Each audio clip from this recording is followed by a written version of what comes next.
Bismillahirrahmanirrahim and Assalamu alaikum. Today's video is a very short one and it is about how we should do a literature review. Literature review की stage वो stage होती है जब आपको थोड़ा बहुत idea हो जाता है कि आप क्या रिसर्च करना चाहते हैं और किस टॉपिक पे आप फर्दर काम करना चाहें.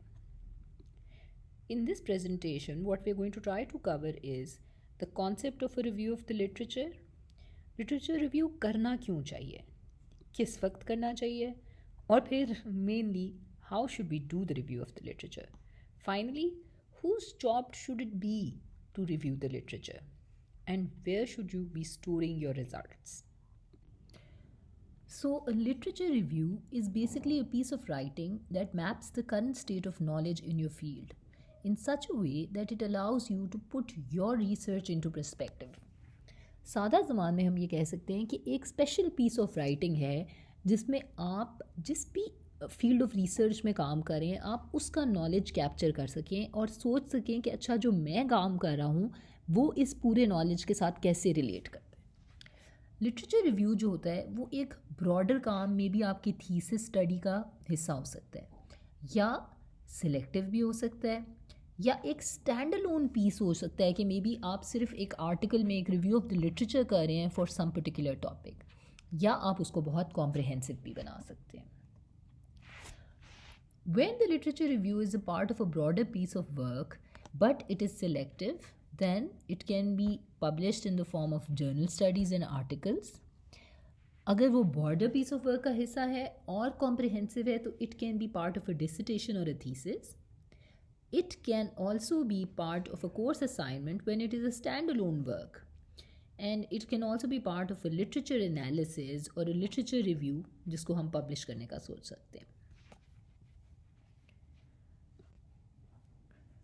अब मसला ये है कि हम ये लिटरेचर रिव्यू करते क्यों हैं.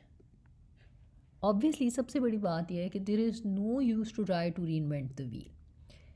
आप अपनी रिसर्च को इस तरह फ्रेम करेंगे कि वो लिटरेचर के अंदर ऐड करती है.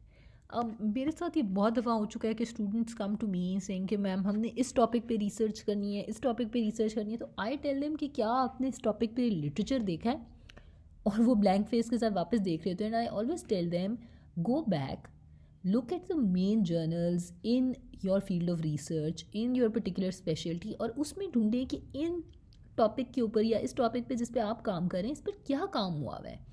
क्या आपके जो सवाल आपके जहन में है क्या वो ऑलरेडी आंसर्ड है, क्या आपको एक ऐसा सवाल बनाने की ज़रूरत है कि वो उस टॉपिक पे लिटरेचर को ऐड करे और आप जो पूरा नॉलेज अवेलेबल है उसको किसी तरीके से मैप कर सकें. लिटरेचर रिव्यू ऑल्सो आपको हेल्प करता है कि क्रिटिकली आप अपने टॉपिक के बारे में सोचें और फिर लिटरेचर के अंदर जो गैप्स हैं उनको एक्सपोज करें. And this is how you will be able to come up with something new, because आपको पता होगा कि पहले से क्या मौजूद है. एक और बड़ा अच्छा एग्जाम्पल जो मैं अपने स्टूडेंट्स को देती हूँ, for example students come up with a topic कि मैम हमने इस पर काम करना है और हमने देख लिया है कि जी ये टॉपिक हमें लिटरेचर में कहीं नहीं मिला.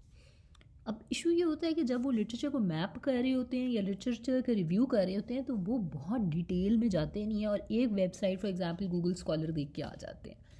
दे didn't bother to go on other websites which actually have published work about that particular topic.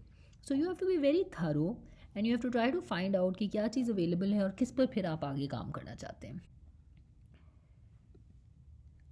Generally the rule of thumb is कि लिटरेचर रिव्यू तब करना चाहिए जब आपको जनरली एक आइडिया हो जाए कि जी मैंने किस टॉपिक के ऊपर काम करना है.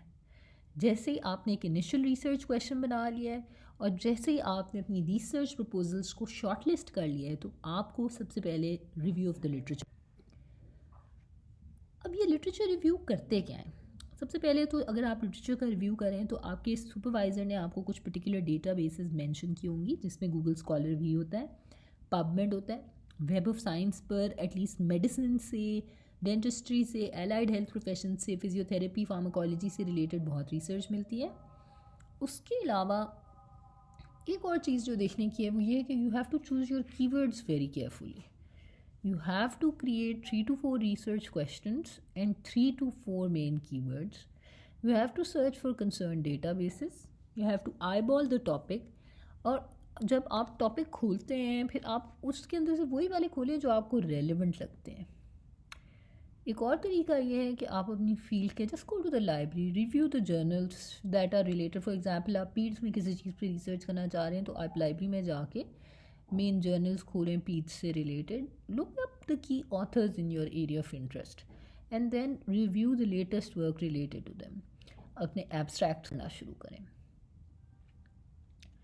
एक चीज़ जो आपको ज़रूरी करने की है वो ये है कि आप एक्टिव रीड करें, यानी कि आर्टिकल को इस तरह मत पढ़ें। हमारे एजुकेशन सिस्टम का एक बहुत इशू ये है कि हमें क्रिटिकल रीडिंग नहीं सिखाई। हम समझते हैं कि जी पढ़ लिया, रटा लग गया, काम ख़त्म है। That's not how it works. You have to look at it from an external perspective, क्योंकि देखें जो भी एक काम होता है, अब ये कोई कुरान शरीफ तो नहीं है ना कि ये अल्लाह का कलाम है। So if anyone has written something in a particular article, they may or they may not be right, you may or may not agree with their point of view, मगर जब तक आप उसका क्रिटिकल एनालिसिस नहीं करेंगे और उस पर थोड़ी सोच और फहम और फिक्र नहीं करेंगे तो हाउ कैन यू से कि जी इसका काम ठीक है। So you have to review articles critically, you have to keep a track of your sources. For this it's very effective that you use softwares like Zotero, Mendeley and EndNote. So in the end, I think that the right way to do a literature review is to write, review, rewrite, re-review, rewrite again, and then re-review again. Thank you so much for your time, and if you liked this video, please don't forget to give it a thumbs up and share.